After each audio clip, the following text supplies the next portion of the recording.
ഈ മുഗൾ ചക്രവർത്തിമാരിൽ അക്ബർ ഒരു വേറിട്ട വ്യക്തിത്വമാണ്. അദ്ദേഹം വളരെ ജനറസ് ആയിരുന്നു, മറ്റുള്ളവരെ പോലെ ക്രൂരനായിരുന്നില്ല. അദ്ദേഹം മുസ്ലിം ആയിരുന്നെങ്കിൽ പോലും അദ്ദേഹം മറ്റൊരു മതം ഉണ്ടാക്കി, ദിൻ ഇലാഹി എന്ന് പറയുന്ന മതം. അപ്പോൾ മറ്റു മതങ്ങളെ അംഗീകരിക്കുക എന്ന് പറഞ്ഞാൽ ഇസ്ലാമിന് നിരക്കുന്നതല്ല. അപ്പോൾ സത്യത്തിൽ ഇസ്ലാമിൻ്റെ തീഷ്ണതകളൊന്നും ഇല്ലാതിരുന്ന സൗമ്യനായ ഒരാളാണ് അക്ബർ ചക്രവർത്തി. അതുകൊണ്ടാണ് എല്ലാവരെയും സമന്മാരായി കാണുന്ന പുതിയ മതം പോലും ഉണ്ടാക്കിയത് എന്നാണ് പാഠപുസ്തകങ്ങളിൽ പഠിപ്പിച്ചിരുന്നത്. ഇപ്പോൾ അക്ബറിനെ കുറിച്ചും മുഗളന്മാരെ കുറിച്ചും മൊത്തത്തിൽ പാഠപദ്ധതിയിൽ മറച്ചു വയ്ക്കപ്പെട്ട കാര്യങ്ങൾ എഴുതി ചേർത്തപ്പോൾ അക്ബറും അത്ര വിശുദ്ധനല്ല എന്ന് പറഞ്ഞു കേൾക്കുന്നു. അക്ബറിൻ്റെ കാര്യത്തിൽ നമ്മൾ പാഠപുസ്തകത്തിലൊക്കെ പഠിക്കുന്ന കാലത്ത് അദ്ദേഹം വലിയ സെക്കുലറാണ്. അതെ അതെ, ദിനിലാഹി, ഹിന്ദുമതത്തിൽ നിന്നൊക്കെ കൂട്ടിച്ചേർത്ത ഭാഗങ്ങൾ എന്നൊക്കെ പറഞ്ഞിട്ട്. അതുപോലെ നമ്മൾ ഫത്തേപൂർ സിക്രിയിൽ പോകുമ്പോൾ കാണേണ്ട സ്ഥലമാണ് ഫത്തേപൂർ സിക്രി. കാരണം അന്നൊക്കെ ഇങ്ങനെയൊക്കെ ഇത് പ്ലാൻ ചെയ്തിട്ടുണ്ടല്ലോ. പിന്നെ താൻസനെ കൂടെ കൊണ്ട് നടന്നിരുന്നു. അപ്പോൾ താൻസൻ ഇവിടെ നിന്നാണ് പാടിയതെന്നൊക്കെ നമുക്ക് ഗൈഡുകൾ പറഞ്ഞു തരും.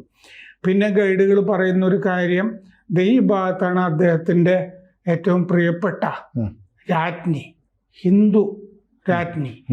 അവർ ഹിന്ദുവായി തന്നെ ജീവിച്ചു. അപ്പോൾ അവർക്ക് പ്രാർത്ഥിക്കാൻ വേണ്ടിയാണ് ഇവിടെയുള്ള ഈ ക്ഷേത്രം എന്നൊക്കെ നമുക്ക് പറഞ്ഞു തരാറൊക്കെ ഉണ്ട്. അപ്പോൾ ഫത്തേപൂർ സിക്രിയെ സംബന്ധിച്ചും അങ്ങനെ കഥകളൊക്കെ ഉണ്ട്. നമുക്കറിയില്ല ഇവരെയൊക്കെ മതം മാറ്റിയിട്ടുണ്ടോ. ചിലപ്പോൾ മതം മാറാൻ വിസമ്മതിച്ച് ഒരു രാജ്ഞിക്ക്, ഈ അക്ബറിന് പ്രിയപ്പെട്ട ഒരാളാണെങ്കിൽ, ഒരുപാട് രാജ്ഞിമാരുടെ കഥയൊന്നും അങ്ങനെ ഇല്ലാത്തതുകൊണ്ടാണ് ഞാൻ പറയുന്നത്, ഒരു രാജ്ഞിക്ക് അങ്ങനെ ആഗ്രഹമുണ്ടെങ്കിൽ എന്നാൽ പിന്നെ അതങ്ങനെ ആയിക്കോട്ടെ എന്നൊക്കെ വിചാരിക്കാവുന്നതേ ഉള്ളൂ. ടിപ്പു സുൽത്താൻ്റെ മന്ത്രിമാര് ബ്രാഹ്മണരായി, പൂർണ്ണ എന്നൊക്കെ പറഞ്ഞിട്ടുള്ള മന്ത്രിമാര്, ശ്രീനിവാസ റാവു എന്ന് പറഞ്ഞുള്ള മന്ത്രി, പിന്നെ ശൃംഗേരി മഠത്തിന് ഭൂമി കൊടുക്കല്. പക്ഷെ നമ്മള് മൂകാംബിക ക്ഷേത്രം ആക്രമിക്കാതെ വിട്ടത്, ഗുരുവായൂർ ക്ഷേത്രത്തിൽ പക്ഷെ വേറെ ആളുകൾ ഇടപെട്ടിട്ടാണ് ആക്രമിക്കാതിരുന്നത്. മാത്രമല്ല ഗുരുവായൂർ കഴിഞ്ഞാല് ഞാൻ വിട്ടുതരാന്ന് ഗുരുവായൂർ ക്ഷേത്രത്തിലെ വിഗ്രഹം എടുത്ത് അമ്പലപ്പുഴ കൊണ്ടുപോയി അത്രയും പണം കൊടുത്തു വന്ന ക്ഷേത്രത്തിൽ നിന്ന് ചോദിച്ച പണം കൊടുത്തിട്ടാണ്. ഇടയ്ക്ക് ഒരു ഇടനിലക്കാരനിൽ നിന്നു, ഹസനാർകുട്ടി എന്നൊക്കെ പറയുന്നത്. പിന്നെ നമ്മൾ ഈ മന്ത്രി പൂർണ്ണയുടെ, ശ്രീനിവാസ റാവുവിൻ്റെ ഒക്കെ കഥ കുറച്ചുകൂടി അങ്ങ് നോക്കിയാൽ ഇവരുടെ കുടുംബത്തിലെ ചില ആളുകൾ ഈ ഇങ്ങയുടെ അന്തഃപുരത്തിൽ ഉണ്ടായിരുന്നതായിട്ടൊക്കെ കാണാം. മനസ്സിലായില്ലേ? അപ്പൊ ഏതുതരം ഹിന്ദുക്കളാണ് എന്നൊക്കെ നമ്മൾ ആലോചിക്കേണ്ടതാണ്. ഹിന്ദു നാമധാരികൾ. അപ്പൊ ഇതിൻ്റെ അകത്ത് ഈ അക്ബറിന്റെ കാര്യം ശരിക്കും ചരിത്രം നമ്മൾ നോക്കുമ്പോൾ ശരിക്കും ഇത് തന്നെയാണോ എന്ന് സംശയം വരുന്ന സംഭവമാണ് ഈ ചിത്തോർഗഡ് കോട്ട കീഴടക്കുന്ന സംഭവം. അത് കഴിഞ്ഞ് സ്ത്രീകൾ മുഴുവൻ, ആ കോട്ടയിലുണ്ടായിരുന്ന സ്ത്രീകൾ മുഴുവൻ ജോഹർ അനുഷ്ഠിക്കുന്ന സതി. പിന്നെ ആ ഗ്രാമത്തിലെ 30,000 പേരെ കൂട്ടക്കൊല ചെയ്യാണ് അക്ബർ. ഇത് അക്ബറുടെ ചരിത്രത്തിൻ്റെ ഭാഗമാണ്. അപ്പോൾ ചിത്തോർഗഡിൽ നടന്ന സംഭവം ഈ 8ാം ക്ലാസ്സിലെ NCERT പാഠപുസ്തകത്തിൽ ആദ്യമായിട്ട് വന്നിട്ടുണ്ട്. 7ാം ക്ലാസ്സിലെ പാഠപുസ്തകത്തിൽ കഴിഞ്ഞ കൊല്ലം വെള്ളപൂശിയിട്ടാണ് എല്ലാ കാര്യങ്ങളും ഉണ്ടായിരുന്നത്. ഇപ്പം ഈ ഒരു കാര്യം പറഞ്ഞതുകൊണ്ട് ഇത് എന്താണെന്നുള്ളത് നമ്മുടെ പ്രേക്ഷകരോടും കൂടി പറയാം. 1567-68 ഇത് സംഭവിക്കുന്നത്. 1567 ഒക്ടോബറിൽ തുടങ്ങി ഫെബ്രുവരി അവസാനമാകുമ്പോൾ അത്രയും സമയം നീണ്ടു നിൽക്കുന്നതാണ് ഈ ചിത്തോർഗഡ് കോട്ട, രാജസ്ഥാനിലെ ഈ പിടിക്കുന്നത് എന്ന് പറഞ്ഞാൽ. അത്രയും കാലം അവിടെ ഈ രജപുത്രർ ചെറുത്തു നിന്നു. അതാണ് ഏറ്റവും കൂടുതൽ അക്ബറെ ചെറുത്തു നിന്നത് ഈ മേവാർ എന്ന് പറഞ്ഞ രജപുത്ര രാജ്യമാണ്. അപ്പൊ മേവാറിന്റെ പ്രതിരോധം ഇരിക്കുന്നത് കൊണ്ടാണ് അക്ബർ ബ്രൂട്ടൽ എന്ന് ഈ പാഠപുസ്തകത്തിൽ വരുന്നത്. 30,000 പേരെ കൂട്ടക്കൊല ചെയ്ത ആ കഥ പറയാം. മേവാർ റാണയെ വരുതിയിലാക്കണം എന്നുള്ളതാണ് അക്ബറിന്റെ ആഗ്രഹം. കാരണം ബിക്കാനീർ തുടങ്ങി പല രാജസ്ഥാൻ അങ്ങനത്തെ രാജകുടുംബങ്ങളിലെ രജപുത്ര രാജകുടുംബങ്ങളിൽ നിന്ന് അക്ബർ വിവാഹം ചെയ്യുക. അപ്പോൾ അക്ബർ പ്രതാപിയാണ്, ഇങ്ങനെ നമ്മളെയൊക്കെ ഭരിക്കുന്നു എന്നുള്ളതുകൊണ്ട് ഇന്ന് അയാളുമായിട്ട് വിവാഹ ബന്ധത്തിൽ ഏർപ്പെട്ട് കഴിഞ്ഞാൽ നമുക്ക് ഉപദ്രവിക്കില്ലല്ലോ എന്ന് പറഞ്ഞിട്ട് ഈ ഹിന്ദുക്കൾ തന്നെ അവിടുത്തെ സ്ത്രീകളെ അക്ബറിന് കൊടുക്കുന്ന പരിപാടിയാണ് ചില സ്ഥലങ്ങളിലൊക്കെ രാജസ്ഥാനിൽ നടക്കുന്നത്, ബിക്കാനീർ പോലെ നടന്നത്. അപ്പൊ ഇവര് സിസോദിയ രജപുത്രരാണ്, ഈ മേവാറിലെ ആളുകൾ. അവരാണ് ഏറ്റവും കൂടുതൽ അക്ബറിനെ പ്രതിരോധിച്ച് നിന്നത്. അപ്പൊ ചിത്തോർഗഡിൽ നിന്നാണ് ഇവർ ആദ്യം ഭരിക്കുന്നത്.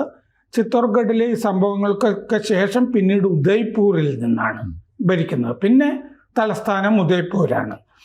റാണ ഉദയ് സിംഗിന്റെ പേരിലാണ് പിന്നെ ഉദയ്പൂർ ഉണ്ടാക്കുന്നത്. ഉദയ് സിംഗ് രണ്ടാമൻ, അദ്ദേഹത്തിന്റെ മകൻ റാണ പ്രതാപ്, അവർ രണ്ടുപേരുമാണ് നന്നായി ചേർത്തത്. ഏറ്റവും കൂടുതൽ മുഗളരെ അവരാണ് പ്രതിരോധിച്ചത്. ഈ ചിത്തോർഗഡ് കോട്ട 700 ഏക്കറാണ്. ആ 700 ഏക്കറിൽ അത് 150 മീറ്റർ ഉയരമുള്ള മലയാണ്. ആ മലയിലാണ് ഈ കോട്ട പണിതിരിക്കുന്നത്. അപ്പോൾ കോട്ടയ്ക്ക് തന്നെ വലിയ ചരിത്രമുണ്ട്. അത് അക്ബറിന് മുമ്പും മുഗളന്മാർക്ക് മുമ്പും ഒക്കെയുള്ള കോട്ടയാണത്. 1303 അലാവുദ്ദീൻ ഖിൽജി ഒക്കെ വരുമ്പോഴും ഒക്കെ ഈ കോട്ടയുണ്ട്. ഗുജറാത്ത് 1535 ഭരിച്ചിരുന്ന ബഹദൂർ ഷാ, ഈ അലാവുദ്ദീൻ ഖിൽജിയും ബഹദൂർ ഷായും ഒക്കെ തകർക്കാൻ ശ്രമിച്ച കോട്ടയാണിത്, നടന്നില്ല. അപ്പോൾ മതിലുകൾ, ധാരാളം വാതിലുകൾ, ഒരുപാട് അതിൻ്റെ അകത്തും സ്മാരകങ്ങൾ. പിന്നെ ഇത് വികസിപ്പിച്ചുകൊണ്ടേയിരുന്നു. കോട്ടയിൽ കൂടുതൽ പണി ഓരോ കാലത്തും ഉണ്ടായിട്ടുണ്ട്. മുഗളന്മാർക്ക് മുമ്പും ഉണ്ടായിട്ടുണ്ട്, പിന്നീടും ഉണ്ടായിട്ടുണ്ട്. അപ്പോൾ 7-ാം നൂറ്റാണ്ട് മുതൽ 16-ാം നൂറ്റാണ്ട് വരെ, 7-ാം നൂറ്റാണ്ടിൽ ഇതുണ്ട്. 7-ാം നൂറ്റാണ്ട് മുതൽ 16-ാം നൂറ്റാണ്ട് വരെ ഇതിൻ്റെ അകത്ത് കോട്ടയുടെ അകത്ത് പണി നടന്നിട്ടുണ്ട്. അപ്പോൾ 1567 ആകുമ്പോൾ ഉത്തരേന്ത്യ ഒരുമാതിരി അക്ബറിൻ്റെ കയ്യിലായി. ഫത്തേപൂർ സിക്രിയിൽ നിന്ന് ഭരിക്കുന്നു. അപ്പോൾ മാൾവ, രജപുട്ടാനയുടെ ഭാഗങ്ങൾ ഒക്കെ ആയി. പിന്നെ അംബർ, ബിക്കാനീർ രാജവംശങ്ങളൊക്കെ ഈ പെൺമക്കളെ അക്ബറിന് നിക്കാഹ് ചെയ്ത് കൊടുത്തു. അപ്പോൾ അവരും രക്ഷപ്പെട്ട് നിൽക്കുന്നു. അങ്ങനെ രജപുത്ര ഭരണാധികാരികൾ അക്ബറിനൊപ്പം ചേർന്നിരിക്കുമ്പോഴാണ് ഈ മേവാർ ചെറുത്ത് നിൽക്കുന്നത്. അപ്പോൾ ഇവരെ ശരിപ്പെടുത്തണമല്ലോ. അപ്പോൾ അക്ബർ ഈ നയതന്ത്രത്തിൻ്റെ ഭാഗമായിട്ടാണ് ഈ നിക്കാഹുകൾ ഈ ഹിന്ദു കുടുംബങ്ങളിൽ നിന്ന് ചെയ്യുന്നത്, അല്ലാതെ മറ്റേ സെക്കുലറിസത്തിന്റെ ഭാഗമായിട്ടല്ല. അപ്പോൾ അതായത് അവിടുന്ന് ഒരു പെണ്ണിനെ തന്നാൽ നിന്നെ ആക്രമിക്കത്തില്ല. അതെ, അതാണ്. അപ്പോൾ ഉദയ് സിംഗ് ഈ നയതന്ത്രം ഉണ്ടല്ലോ, ഈ വിവാഹ നയതന്ത്രം, അത് നിരസിച്ചു. എൻ്റെ കുടുംബത്തിൽ നിന്ന് എന്തായാലും അങ്ങോട്ടേക്ക് ആരെയും തരാനില്ല എന്ന് ഉദയ് സിംഗ് പറഞ്ഞു. അപ്പോൾ 1567 ഒക്ടോബറിൽ സേനാ നീക്കം ആഗ്രയിൽ നിന്ന് അക്ബർ തുടങ്ങുകയാണ്. 40,000 ഭടന്മാരുമായിട്ടാണ് അക്ബർ വരുന്നത്. അത്രയും ആളൊന്നും ഈ ചിത്തോർഗഡ് കോട്ടയുടെ അകത്തില്ല. 8,000 ഭടന്മാരെ അതിൻ്റെ അകത്തുള്ളൂ. പീരങ്കികളുമായിട്ടാണ് വരുന്നത്. ചിത്തോർഗഡ് കോട്ടയിൽ പീരങ്കിയൊന്നുമില്ല. അപ്പോൾ കുറച്ച് റോക്കറ്റുകളൊക്കെ ഉണ്ട് അതിൻ്റെ അകത്ത്. ചിത്തോർഗഡ് മലയ്ക്ക് താഴെ വന്നിട്ട് അക്ബർ താവളം അടിച്ചു. എന്നിട്ട് ഈ സപ്ലൈ ചെയിനൊക്കെ കട്ട് ചെയ്തു കോട്ടയുടെ ഉള്ളിലേക്കുള്ള. അകത്ത് ജയ്മാൽ റാത്തോഡിന്റെ നേതൃത്വത്തിലായിരുന്നു 8,000 ഭടന്മാര്. ജയ്മാൽ റാത്തോഡ് വലിയൊരു വീരനാണ്. പിന്നീട് നമ്മുടെ വടക്കൻ പാട്ട് കഥകൾ പോലെ അവിടെ ഉണ്ടായിട്ടുള്ള നാടൻ പാട്ടുകളിലേക്കൊരു വീരനാണ് ഈ റാത്തോഡ്. അപ്പോൾ ഉദയ് സിംഗ് ഏതായാലും രക്ഷപ്പെടില്ല എന്ന് തോന്നിയിട്ട് ആരാവലി മലയിലേക്ക് പലായനം ചെയ്തു. അപ്പോൾ റാത്തോഡിന്റെ ചുമതലയാണ് ഈ ചിത്തോർഗഡ് കോട്ട സംരക്ഷിക്കുക എന്നുള്ളത്. 30 അടി കട്ടിയുള്ള മതിലിലേക്കൊക്കെ പീരങ്കി വെച്ചു ഈ അക്ബറിന്റെ സേന. ജയ്മാൾ റാത്തോടും സംഘവും അപ്പുറത്ത് നിന്ന് കോട്ടയുടെ അകത്തു നിന്ന് അമ്പ് ഒക്കെയാണ് ചെയ്യുന്നത്, കല്ലെറിയുക. ഈ അക്ബറിന്റെ സേനയ്ക്ക്, പീരങ്കിക്ക് ഇതൊക്കെ എങ്ങനെയാണ് ഉത്തരമാവുന്നത്? അതേസമയം റാത്തോടിന് ഒരു 10-25 പീരങ്കി ഉണ്ടായിരുന്നെങ്കിൽ പണി നിന്ന നമ്മളുടെ കാർഗിൽ ഒക്കെ പോയി. അപ്പോ അക്ബർ എന്നിട്ട് ഏറ്റവും അവസാനം പറഞ്ഞു, ഈ കിടങ്ങുകളിൽ കൂടി താഴെ എഴിഞ്ഞു നീങ്ങിയിട്ട് ഈ കോട്ടയുടെ ഈ ഭൂഗർഭ ഭാഗത്തുണ്ടല്ലോ വെടിമരുന്ന് കൊണ്ട് ഇത് തകർക്കുക, സ്ഫോടകങ്ങൾ വെച്ച് അടിത്തറ തകർക്കുക, അടിത്തറ തകർക്കാനായിട്ട് പറഞ്ഞു. അപ്പോൾ അങ്ങനെ ഈ ഭൂഗർഭത്തിലേക്ക് കടക്കുന്നവരുമായിട്ടും പോരാട്ടം നടക്കുന്നു. ഒരു ഭൂഗർഭ യുദ്ധം നടക്കുന്നുണ്ട് ഈ ചിത്തോർഗഡ് കോട്ടയുടെ ഭാഗങ്ങളായിട്ട്. പിന്നെ ഈ മാസങ്ങൾ പോയി, ഒക്ടോബർ മുതൽ ഫെബ്രുവരി വരെ ചെറുത്ത് നിന്നു അവര്. 1568 ഫെബ്രുവരി ആയി ജയ്മാൾ കൊല്ലപ്പെട്ടു ഈ പോരാട്ടത്തില്. പിന്നെ രക്ഷയില്ല, നേതാവ് പോയല്ലോ, ഡീമോറലൈസ്ഡ് ആയി ആർമി. അപ്പോഴാണ് സ്ത്രീകൾ മുഴുവൻ, ഇനി പുരുഷന്മാർ മുഴുവൻ കൊല്ലപ്പെടുകയാണ്, നേതാവ് കൊല്ലപ്പെട്ടു, സ്ത്രീകളെ പിടിച്ചുകൊണ്ട് പോവും, വെപ്പാട്ടികളാക്കും എന്നൊക്കെ ഉള്ളത് കൊണ്ടാണ് സ്ത്രീകള് സതി അനുഷ്ഠിക്കുന്നത്. അങ്ങനെയൊക്കെയാണ്. ആ സതിയാണ് ഇന്ത്യയിലെ ഏറ്റവും വലിയ ഭീകരമായ സതി എന്ന് പറയുന്നത്, ചിത്തോർഗഡ് കോട്ടയിൽ നടന്നത്. അപ്പൊ സതി ഇന്ത്യയിൽ നടക്കുന്നതിന് ഇങ്ങനൊരു പശ്ചാത്തലം ഉണ്ട്. അല്ലാതെ ഏതെങ്കിലും ഒരു ഭർത്താവ് മരിച്ച ഓടുന്ന പരിപാടിയൊന്നും ഇവിടെ ഉണ്ടായിരുന്നില്ല. അങ്ങനെയാണെങ്കിൽ കേരളത്തിലും നടക്കണമല്ലോ, തമിഴ്നാട്ടിൽ എല്ലായിടത്തും നടക്കണമല്ലോ. ഹിന്ദുക്കൾക്കിടയിൽ ഒരു ആചാരമായിരുന്നെങ്കിൽ, ആചാരം പോട്ടെ, അനാചാരം പോലുമായിട്ടുണ്ടായിരുന്നില്ല അത്. അപ്പോൾ അങ്ങനെ ജോഹർ നടക്കുന്നത് ഫെബ്രുവരി 23-ാം തീയതിയാണ്. പിന്നെ അവസാന യുദ്ധം പുരുഷന്മാര് അവസാന യുദ്ധം നടത്തുമ്പോൾ അവരെല്ലാവരും കാവി വസ്ത്രമെടുത്തു. അതാണ് കാവി എന്ന് പറയുന്നത്. കാവി എന്ന് പറയുന്നത് ത്യാഗത്തിന്റെ പ്രതീകമായിട്ടാണ്. നമ്മൾ മുമ്പ് സമർത്ഥ രാമദാസ് ശിവജിക്ക് കാവിക്കൊടി കൊടുത്തു പറഞ്ഞില്ലേ, നീ എന്താണ് വേണ്ടത് ഒന്നുമില്ല എന്നുള്ളത് കൊണ്ടാണ് ഭരിക്കുന്നത്, അതിന്റെ ലക്ഷണമാണെന്ന് പറഞ്ഞ പോലെ പുരുഷന്മാര് കാവി കൊടുത്തിട്ടാണ് അവസാനം മരിക്കാൻ ഇറങ്ങുന്നത്. ജീവത്യാഗത്തിന് വേണ്ടി ഇറങ്ങുകയാണ് അവസാന പോരിലേക്ക്.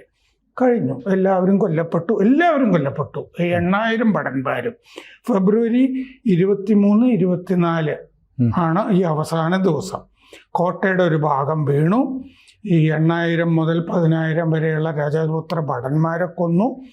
അപ്പോൾ ഇത്രയും ചെറുത്ത് നിന്നല്ലോ, അതിൽ ശുഭിതനായി.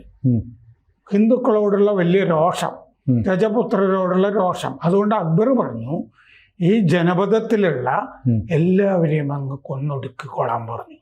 അങ്ങനെയാണ് ചിത്തോർഗഡിലെ ആ ഗ്രാമത്തിലുണ്ടായിരുന്ന 30,000 പേരെ കൂട്ടക്കൊല ചെയ്യുന്നത്. അത് ഇന്ത്യയുടെ ചരിത്രത്തിലെ തന്നെ ഏറ്റവും വലിയ കൂട്ടക്കൊലകളിൽ ഒന്നാണ്. കാണുന്നവരെയൊക്കെ അങ്ങ് കൊന്നേക്കുക എന്നുള്ള പരിപാടി.